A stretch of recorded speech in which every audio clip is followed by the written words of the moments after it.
उम्मीद है आप सब खैर से होंगे। आज का जो हमारा लेक्चर है माइक्रोसॉफ्ट एक्सेल ट्रेनिंग 2 है। आपने पहले एक लेक्चर सुन लिया, उसकी आपने प्रैक्टिस भी कर ली। अब आपके पास एक्सेल का लेक्चर नंबर 2 यानी ट्रेनिंग नंबर 2 आप स्टार्ट करने जा रहे हैं। आज का जो हमारे प्रोजेक्ट का सबसे पहला क्वेश्चन है या पहली टास्क जिसे हम ये कह सकते हैं, इसमें सबसे पहले आपसे ये पूछा जा रहा है कि क्वार्टरली टेबल के अंदर प्रोडक्ट कोड सिर्फ आपने वो शो करने हैं जिनके आगे FA लिखा होगा। उसके लिए हमने क्या करना है, हम अपने प्रोजेक्ट में आ जाए इसमें आप देखें ये सबसे पहले आपके पास प्रोडक्ट कोड लिखा हुआ है। आप प्रोडक्ट जो एक डाउन एरो बना हुआ है यानी जो फिल्टर लगा हुआ है, इस पर आप क्लिक करें। आप जैसे ही क्लिक करते हैं एक लिस्ट खुल जाती है। आप क्लिक करें, फिल्टर पर आप क्लिक करें और इसके सामने कंटेंट्स के नाम से ऑप्शन है, आपने इस पर क्लिक कर देना है। जैसे ही आप क्लिक करते हैं एक डायलॉग बॉक्स जो है आपको नजर आ रहा है, कंटेंट्स के सामने आपने लिख देना है।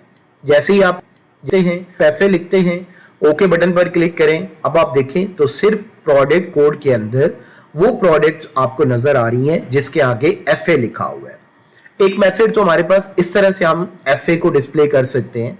आसान मेथड ये होता है कि सिंपली आप प्रोडक्ट कोड के आगे क्लिक करें, जो है वो पीछे की तरफ जो है वो फिल्टर्स नजर आ जाते हैं। अब FA में आप FA को सिलेक्ट रहने दें, दूसरों को जो है आप क्लियर कर दें।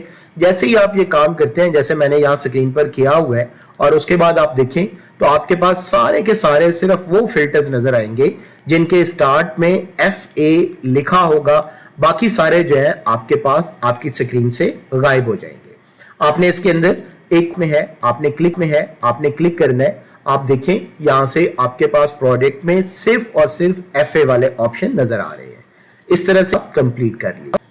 अब हमारे पास जो अगली टास्क है इसको आप देखें, और इसके अंदर जो वर्डिंग है कि बेस्ट के अंदर आपने फंक्शन यूज करना है। अगर आपकी एवरेज ग्रेटर देन 10 हो तो मेंशन करे यस, अगर लेसर देन हो 10 तो मेंशन करे नो।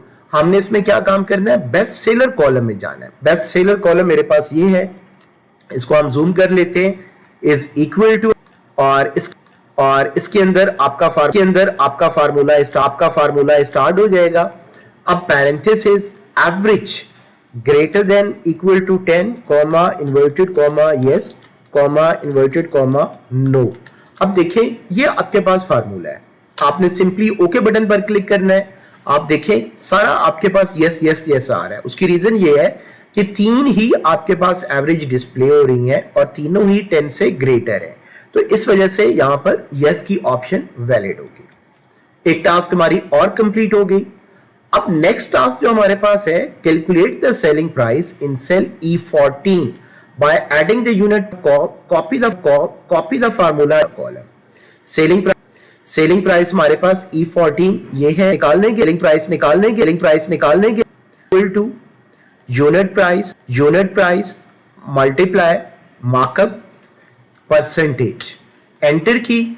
अब इसको पूरे कॉलम में अप्लाई करने के लिए आपने इसको सिलेक्ट करके जहां तक आपका फार्मूला आ रहा है और फिल के एरिया में से डाउन बटन पर आपने क्लिक करना है। आप देखें तो इस तरह से आपका फार्मूला कंप्लीट आपकी टेबल में नजर आएगा। एक टास्क हमारी और कंप्लीट हो गई। नेक्स्ट टास्क यहां पर आप देखें, create a clustered column chart that show the description of the product and the unit sold in the months in Q1 January to March. Place the chart to the right of the table. हमने इसमें क्या काम करना है, product unit sold पर जाना है। सबसे पहले हम इसमें से यूनिट सोल्ड कहाँ है, पार्ट्स नेम, डिस्क्रिप्शन है, फिर हमारे पास जनवरी, फरवरी और मार्च है। अब आपने इंसर्ट मेन्यू में जाना है। इंसर्ट मेन्यू से आपने रिकमेंडेड चार्ट पर क्लिक करना है। आप इस पर क्लिक करते हैं। जैसे ही आप क्लिक करते हैं एक डायलॉग बॉक्स नजर आता है। इसमें बाय डिफॉल्ट हमारे पास फिल वक्त हम इसमें से सिलेक्ट कर लेते हैं ऑल चार्ट कॉलम्स, और क्लस्टर्ड कॉलम ऑलरेडी सिलेक्टेड है। हम इसको जूम करते हैं, ओके बटन पर क्लिक करते हैं। आप देखें तो आपका एक चार्ट क्रिएट हो गया। अब चार्ट का उसने हमें ये कहा कि राइट साइड पर आपने रखना है। जैसे यहां पर मैंने रखा तो इट मीन्स कि हमारी एक टास्क और कंप्लीट हो गई है। अब इसी तरह हम अपने नेक्स्ट टास्क की तरफ चलते हैं और यहां पर मौजूद है add the all description word in quarter, यानी हमने अपने चार्ट के बाहर वाले क्लिक करके जैसे ही क्लिक करते हैं राइट एडिट ऑल टेक्स्ट की ऑप्शन पर आपने क्लिक करना है। अब आपके पास स्क्रीन पर एक बार नजर आएगी, यहां आप कंट्रोल वी कर दें तो ये टेक्स्ट आपका पेस्ट हो जाएगा। जैसे ही टेक्स्ट पेस्ट होता है तो ये आपकी यहां एक टास्क कंप्लीट हो जाएगी। उसके लिए आप यहां से एक्स बटन पर आपने क्लिक कर देना है ताकि टास्क में डेटा आपका सेव हो जाए। इसी तरह हमारे पास इस प्रोजेक्ट की जो लास्ट टास्क है I5 to I7, insert column spark lines to represent the unit sold from January to March। अब हम इसमें आते हैं I5 to I7। अब इसमें सबसे पहले आप होम बटन पर क्लिक करें, जैसे यहां आपको नजर आ रहा है A2, यहां पर मैंने I5 to I7 टाइप कर दिया। देखें मेरे पास कर्सर जो है वो सिलेक्ट हो गया। अब मुझे क्या काम करना है, इंसर्ट में जाना है और विन लॉस पर मुझे क्लिक करना है। विन लॉस पर जैसे ही मैं क्लिक करता हूं एक बॉक्स मुझे नजर आता है। अब इसके लिए मुझे क्या करना है, इसके लिए मुझे जनवरी टू फरवरी का कहा गया है, जनवरी टू फरवरी एंड मार्च। इसको सिलेक्ट किया।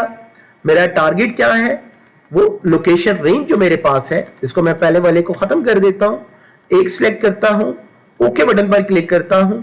अब देखें तो यहां पर ट्रेंड अप्लाई हो गया है।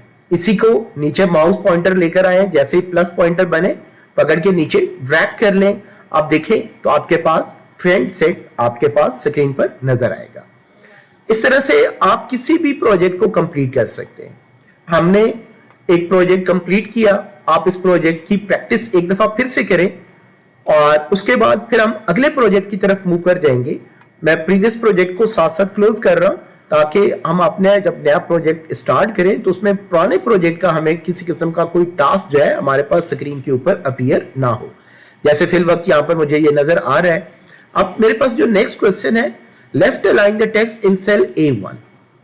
सेल ये मेरे पास A1 है, ये देखें इसमें आपको इसकी रेंज भी नजर आ रही है कि ये A1 है सेल। इसको लेफ्ट अलाइन करना है तो सिंपली आपने अलाइनमेंट से अलाइन लेफ्ट बटन पर क्लिक कर देना है।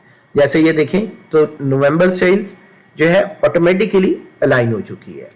इसी तरह मेरे पास जो नेक्स्ट क्वेश्चन है यहां पर डिस्प्ले है in the code column use a function to display the first two characters of the business type from column D. हमारे पास ये कोड है, यहां पर हमने आना है और ये डी बिजनेस टाइप में से हमने ये डेटा उठाना है। Is equal to left business type D, group पर हम क्लिक करेंगे, कॉमा इन्वर्टेड कॉमा, हमें 2 कैरेक्टर्स का कहा गया, 2 टाइप कर दिया, ओके बटन पर क्लिक करते हैं। अब देखें तो ये सारे जो कैरेक्टर्स उस फर्स्ट 2 कैरेक्टर्स होंगे उनका उसने यहां पर कोड जनरेट कर दिया। यानी बड़ा सिंपल सा एक हमारे पास ये फार्मूला है। हमारे पास जो नेक्स्ट टास्क है, in the amount column use conditional formatting to apply the 3 traffic lights on rim to format the values. हम क्या काम करेंगे, हम अमाउंट वाली ऑप्शन में जाएंगे और अपने इस पूरे कॉलम को सिलेक्ट कर लेंगे। अब पूरे कॉलम को सिलेक्ट करने के बाद इसको मैं जूम कर लेता हूं, कंडीशनल फॉर्मेटिंग में जाते हैं, आइकॉन सेट्स पर जाते हैं और इसमें शेप्स में से फर्स्ट ऑप्शन पर क्लिक करते हैं। जैसे ही आप क्लिक करते हैं आप ये देखें तो आपको ये 7 सिंबल्स बने नजर आ रहे हैं। इट मींस कि हमारी टास्क ये भी कंप्लीट हो चुकी है और हमने ये ठीक टास्क परफॉर्म कर ली है। हमारे पास जो अगली टास्क है इसमें आप देखें तो आपको नजर आएगा apply the olive green table style medium 11 two. हमने क्या काम करना है, हमने टेबल में आना है। टेबल को हम यहाँ पर सिलेक्ट कर लेते हैं, टेबल कंप्लीट सिलेक्ट कर लें ताकि जो भी फॉर्मेटिंग हो उस पर नजर आए आपको। आपने इसमें से डिजाइन में चले जाएं और टेबल स्टाइल में क्लिक करें और इसमें से टेबल स्टाइल 11 देखें। आप इसकी जितनी प्रैक्टिस करेंगे आपको बहुत जल्दी जो है ऑलिव ग्रीन वगैरह सब याद हो जाएंगे। आपने सिंपली इसमें क्लिक करना है और आपके पास ऑप्शन हो जाती है। इसी तरह से हमारे पास जो नेक्स्ट टास्क है, हमारे टास्क में apply the monochromate plate 3 to the chart. अब इसमें हमने चार्ट में आना है, ये चार्ट के आउटसाइड पर आप क्लिक कर लें। इसको थोड़ा सा जूम कर लेते हैं और इसमें से फॉर्मेट में चले जाते हैं। यहां देखते हैं कि इसके अंदर कौन कौन सी ऑप्शन जो है मौजूद है। चेंज कलर पर क्लिक करते हैं और मोनोक्रोमेटिक नंबर 3 उसने हमें कहा था। इस तरह से हमारे पास एक टास्क हमारी और भी कंप्लीट होगी। अब हमारे पास इस प्रोजेक्ट की लास्ट टास्क है, उसके अंदर मेंशन है कि on the chart display a data table without legend की। हमने क्या काम करना है, चार्ट में आना है, फर्स्ट ऑप्शन पर आपने क्लिक करनी है। जैसे ही आप क्लिक करते हैं लेजेंड की आपने क्लिक कर दे, देखें तो लेजेंड्स आ रही है। अगर फर्दर कुछ हमें कहता है टॉप राइट लेफ्ट या मोर ऑप्शन, तो आप वहां से भी ये सेटिंग्स जो है अपनी अप्लाई कर सकते हैं। अदरवाइज सिंपली आपने लेजेंड्स को ऑन करना है। उम्मीद है स्टूडेंट आपने इस प्रोजेक्ट की प्रैक्टिस अच्छी तरह से साथ साथ कर ली होगी। इसको बार बार इसकी प्रैक्टिस करें। इंशाल्लाह नेक्स्ट लेक्चर में फिर मिलते हैं।